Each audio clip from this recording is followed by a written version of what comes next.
Hello everyone, myself Ankur Goswami. Welcome to corona classes.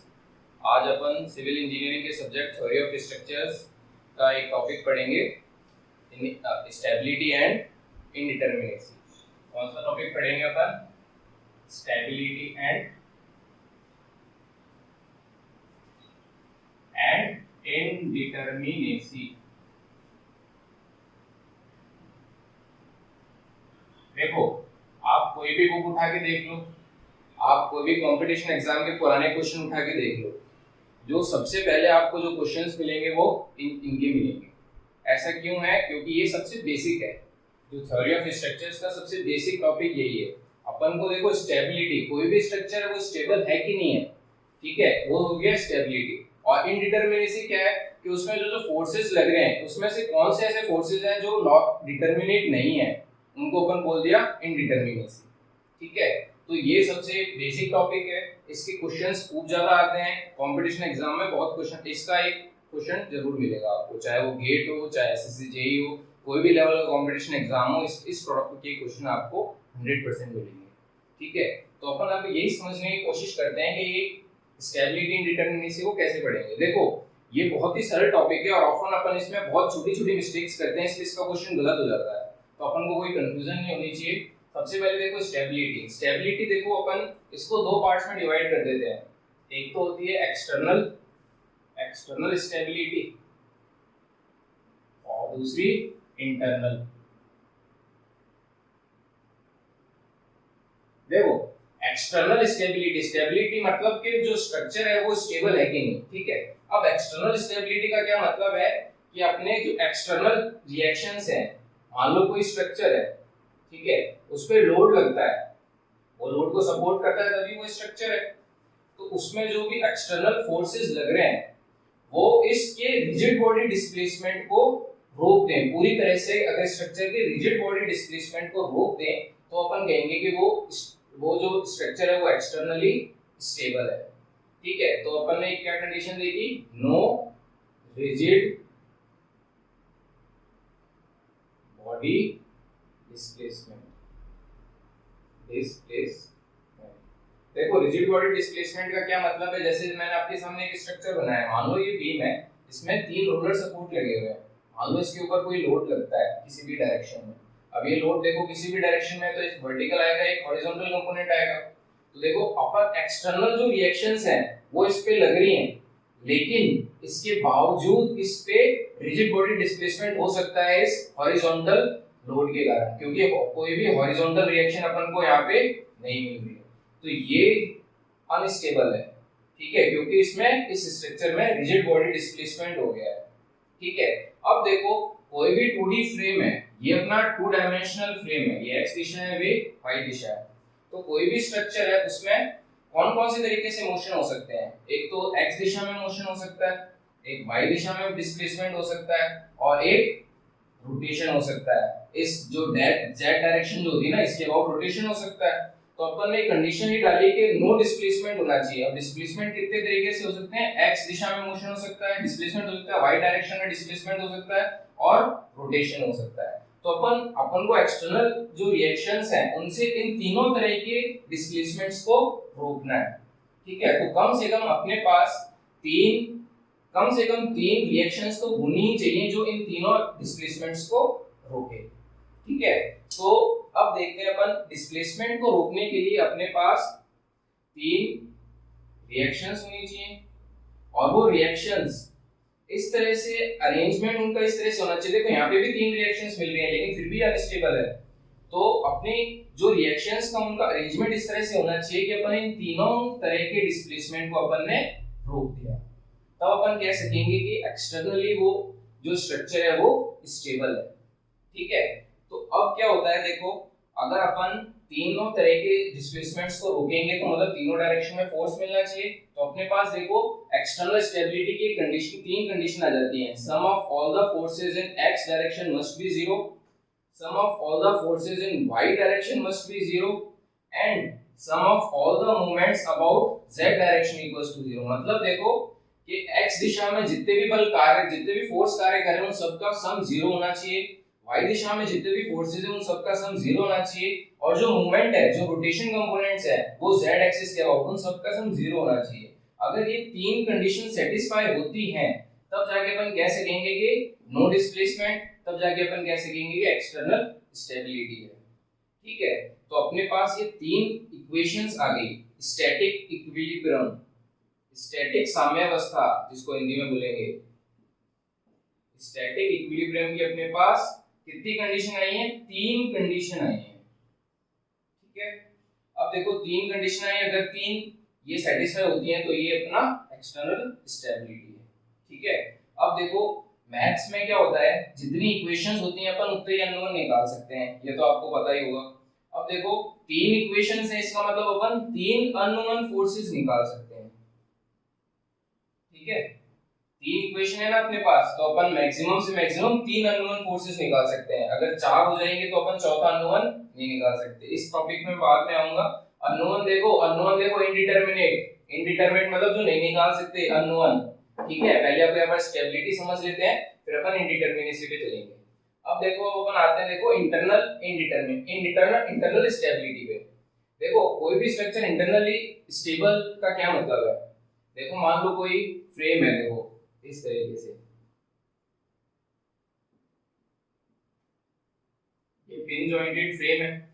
अगर इस पे हॉरिजॉन्टल लोड लगता है तो इसकी शेप देखो चेंज हो जाएगी, क्योंकि यहाँ पे देखो मोमेंट्स ये रेजिस्ट नहीं कर सकता और इसकी शेप चेंज हो जाएगी।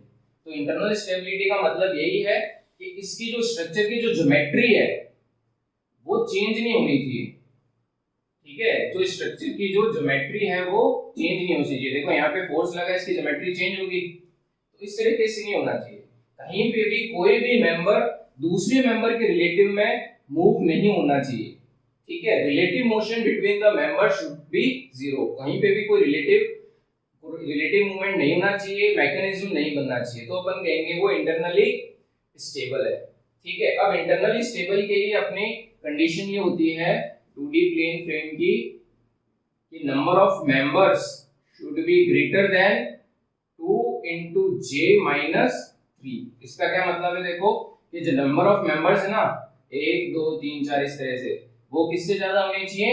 2 into j। j क्या है यहाँ पे? नंबर ऑफ जॉइंट्स, कितने जॉइंट्स हैं। ठीक है, नंबर ऑफ जॉइंट्स।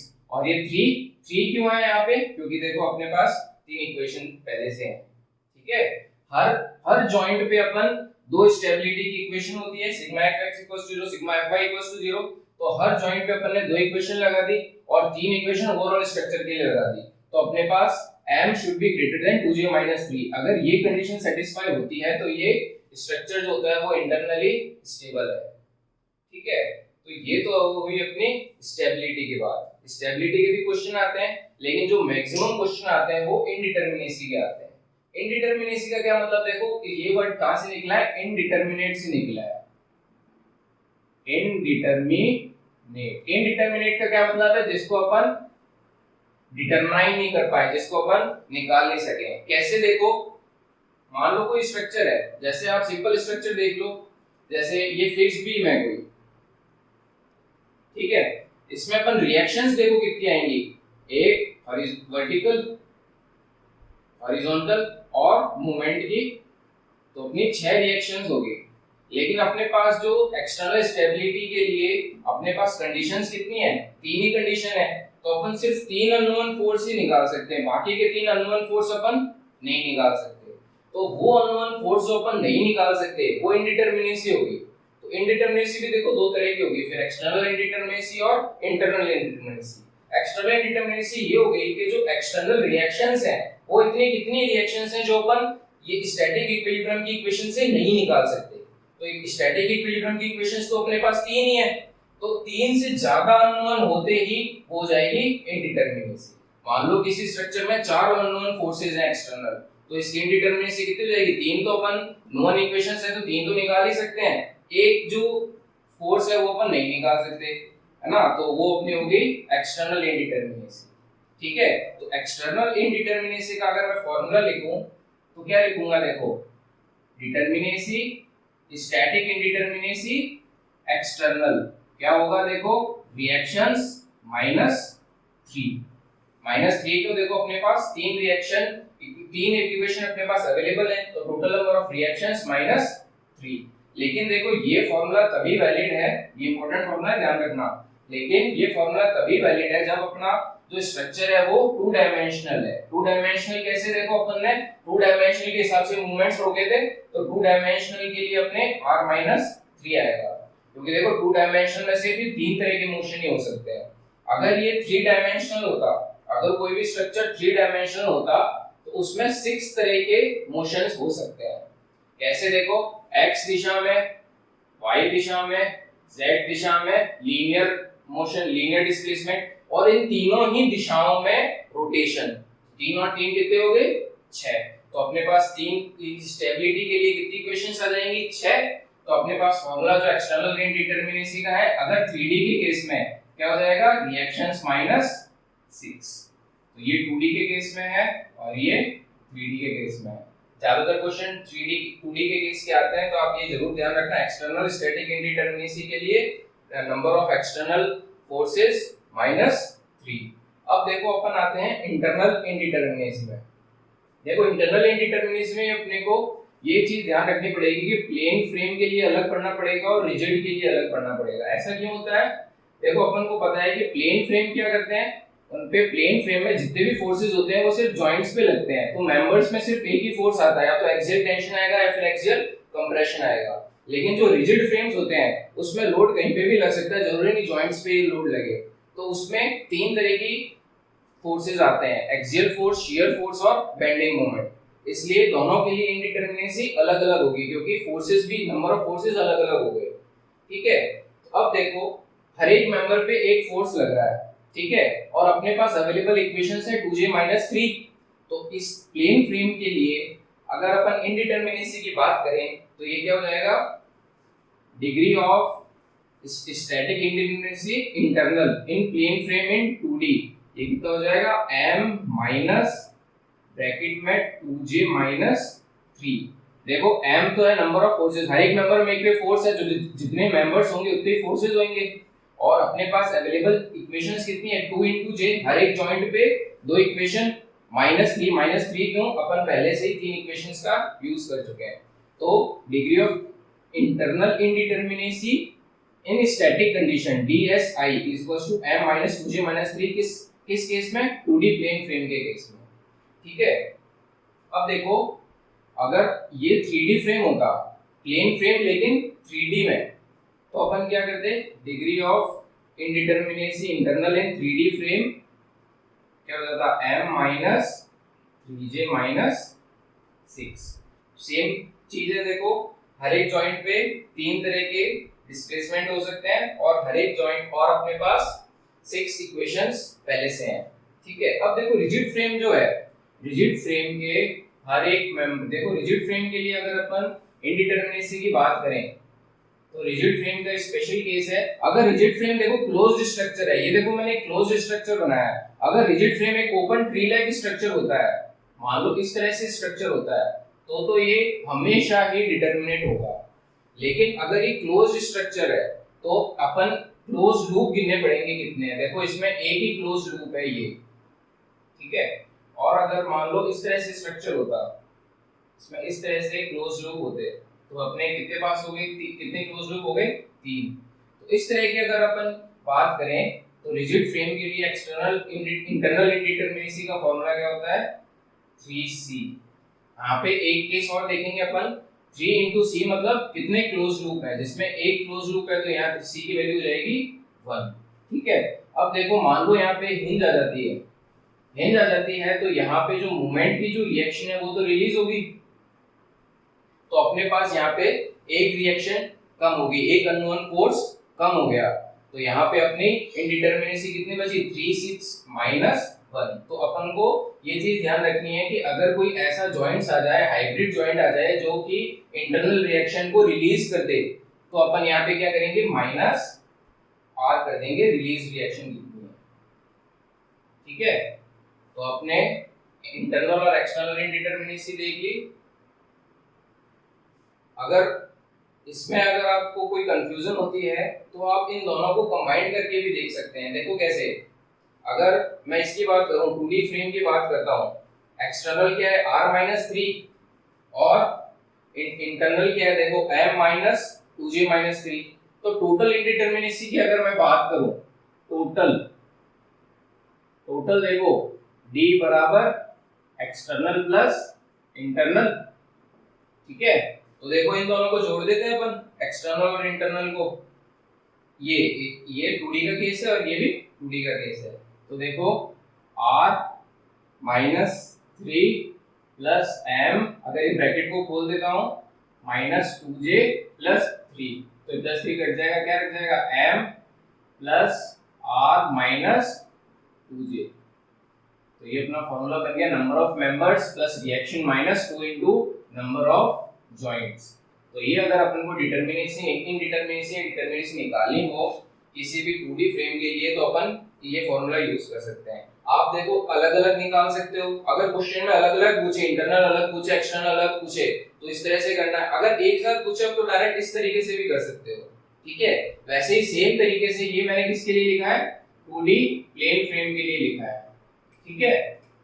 अगर मैं 3D प्लेन फ्रेम के लिए लिखूंगा तो क्या बन जाएगा, same formula m plus r-3j, ये किसके जाएगा, 3D प्लेन फ्रेम के लिए हो जाएगा, ठीक है। अब देखो रिजिड जॉइंट्स के लिए अगर अपन लिखते हैं, रिजिड जॉइंट्स के लिए अपन ये देख सकते हैं कि हर एक मेंबर में 3 तरह के फोर्सेस लगते हैं, ठीक है। तो रिजिड फ्रेम के लिए भी मैं अल्टरनेट फार्मूला भी हो सकता है, देखो अलग अलग निकाल सकते हो, अलग अलग निकाल के दोनों को जोड़ सकते हो और इस फार्मूले से भी निकाल सकते हो। देखो 3m प्लस r-3j, 3m क्यों किया है, हर एक मेंबर में 3 फोर्सेस आएंगे, ठीक है। और अगर ये तो 2D रिजिड फ्रेम है, ठीक है। अगर 3D रिजिड फ्रेम होगा तो 6m प्लस r-6j, ये हो जाएगा 3D रिजिड फ्रेम। तो ये अपन ने आज देखा स्टेबिलिटी और इंडिटरमिनेसी के बारे में, बहुत ही सरल टॉपिक है, छोटी छोटी चीजों में कंफ्यूज नहीं होना है। और आप इसको में कोई भी कंफ्यूजन है, कुछ भी है, तो आप कमेंट्स में डालिए।